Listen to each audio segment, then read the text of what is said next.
ಒಮ್ಮೆ ತ್ರೇತಾಯುಗದಲ್ಲಿ ಕೇಸರಿಯ ಮತ್ತು ಅಂಜನೆಯ ದೇವಿಯ ಪುತ್ರನಾಗಿ ಹನುಮಂತನು ಜನಿಸಿದನು.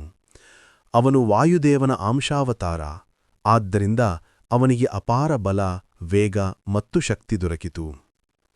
ಬಾಲ್ಯದಲ್ಲೇ ಹನುಮಂತನು ಸೂರ್ಯನನ್ನು ಹಣ್ಣೆಂದು ಭಾವಿಸಿ ಅದನ್ನು ತಿನ್ನಲು ಹಾರಿದನು. ಅದರಿಂದ ದೇವತೆಗಳು ಬೆಚ್ಚಿಬಿದ್ದು ಇಂದ್ರನು ವಜ್ರಾಯುಧದಿಂದ ಅವನಿಗೆ ಹೊಡೆದನು. ಆಗ ಅವನ ತಾಯಿ ಅಂಜನೆ ದುಃಖಪಟ್ಟು ಅಳಿದಳು. ವಾಯುದೇವನ ಕೋಪಗೊಂಡು ಗಾಳಿಯನ್ನೇ ನಿಲ್ಲಿಸಿದನು. ದೇವತೆಗಳು ಕ್ಷಮೆ ಕೇಳಿ ಹನುಮಂತನಿಗೆ ಅಮರತ್ವ ಮತ್ತು ಅನೇಕ ವರಗಳನ್ನು ನೀಡಿದರು.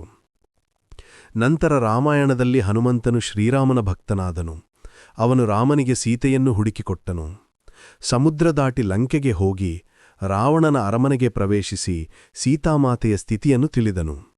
ಸೀತೆಯ ಆಶೀರ್ವಾದ ಪಡೆದು ವಾಪಸ್ಸು ಬಂದು ರಾಮನಿಗೆ ಸುದ್ದಿ ನೀಡಿದನು. ನಂತರ ರಾಮಸೇತುವಿನ ನಿರ್ವನದಲ್ಲಿ ಸಹಾಲಿ ಹಾಡಿದನು.